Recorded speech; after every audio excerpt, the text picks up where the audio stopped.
Mesdames, Mesdemoiselles et Messieurs, bonjour. Je me présente, Yannick Seyer.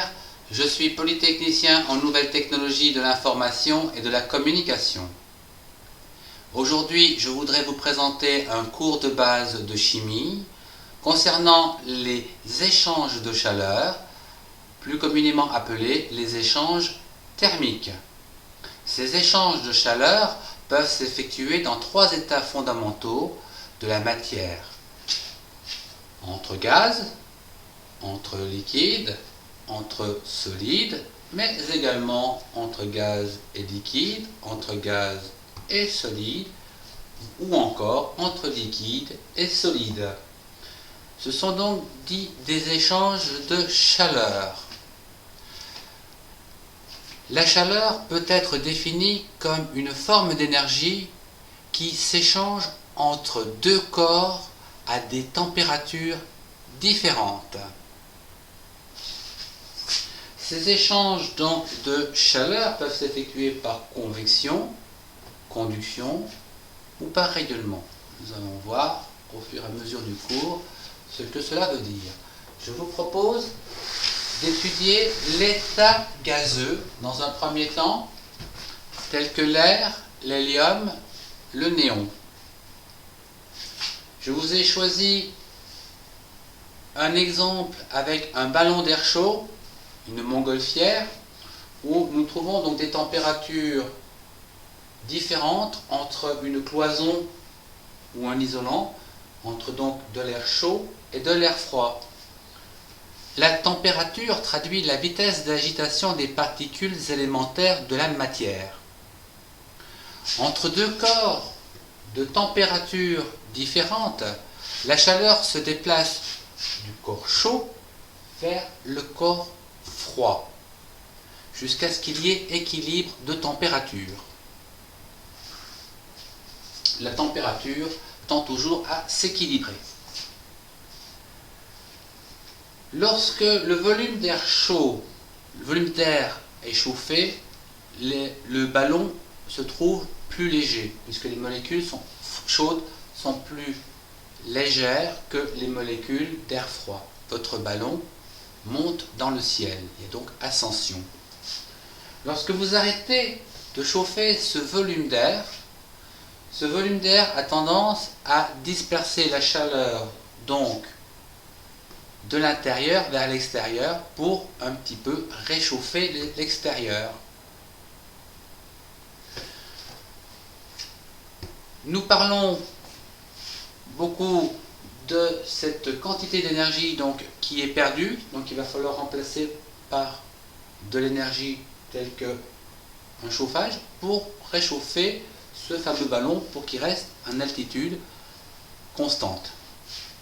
Nous avons vu récemment dans le cours d'isolation thermique d'une maison que la chaleur, la quantité perdue donc à l'intérieur d'une maison ou à l'intérieur d'une montgolfière, c'est égal à un coefficient qui dépend de l'isolant de la maison, ou ici de la montgolfière, que l'on multiplie par le volume d'air interne, de l'air chaud, et que l'on remultiplie par delta T, c'est donc la différence de température qu'il existe à l'intérieur soit de la maison ou de la montgolfière et de l'extérieur. Référez-vous à ce cours. À présent, je voudrais vous parler de l'état liquide. L'état liquide tel que l'eau, l'huile. Je voudrais commencer par un exemple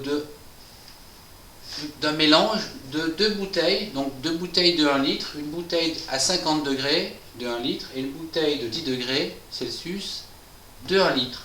Nous obtenons donc un mélange qui est fonction donc du volume et de la température. Nous pouvons calculer la moyenne de la température grâce à l'équation des moyennes dont nous avons vu le cours récemment dans les moyennes et les distributions. Je vous renvoie au cours. La moyenne s'effectue de la façon suivante. Vous avez 1 litre à 50 degrés plus 1 litre à 10 degrés, ça fait 2 litres à 60 degrés, c'est-à-dire 1 litre à 30 degrés lorsqu'il est mélangé, ou 2 litres à 30 degrés. Un autre exemple, ici vous avez 4 litres. 3 litres à 50 degrés plus 1 litre à 10 degrés. La moyenne s'effectue de la même façon, 3 litres à 50 degrés plus 1 litre à 10 degrés, divisé par 4 litres. Vous obtenez donc un mélange de 4 litres à 40 degrés. Voici une façon simple donc de calculer l'échange thermique au niveau des liquides. Au niveau de l'état solide tel que la pierre, la brique, le béton, etc., je vous ai choisi un caillou comme solide. Ce dernier, nous allons le placer dans de la braise ou sur le feu et nous allons constater que le caillou peu à peu va chauffer. Il va chauffer du bas vers le haut, les molécules rouges représentant la partie plus chaude que la partie bleue. Que se passe-t-il au niveau de ce caillou? Ce caillou se réchauffe par ce que nous appelons la conduction. En effet, la chaleur du feu se propage dans ce caillou et vient se disperser à l'intérieur. C'est ce que donc nous appelons la conduction. Elle traduit l'échange de chaleur s'effectuant par propagation à l'extérieur du solide. Un petit peu comme la propagation de la chaleur le long d'un morceau de métal dont l'extrémité serait sous l'action d'une flamme. C'est ce que nous appelons la conduction. Donc la chaleur se déplace tout au long donc, de ce morceau de métal au fur et à mesure qu'on chauffe une extrémité. C'est la conduction. C'est pareil pour le caillou. On peut remarquer que le caillou chauffe l'air par convection. Il chauffe le caillou par convection. C'est-à-dire que l'air froid qui frôle la surface du caillou chaud se réchauffe et repart comme étant de l'eau, de l'air chaud. Un petit peu comme les radiateurs. Les radiateurs dit à conversion, des convecteurs. Alors, la convection, c'est en fait un mode d'échange thermique qui est propre aux fluides, tels que les gaz ou les liquides. Les molécules donc sont directement en contact avec la surface du solide.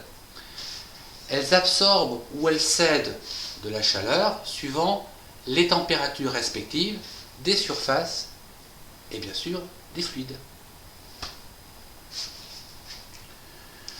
Enfin, nous pouvons voir que ce fameux caillou, eh bien, il chauffe l'air par rayonnement.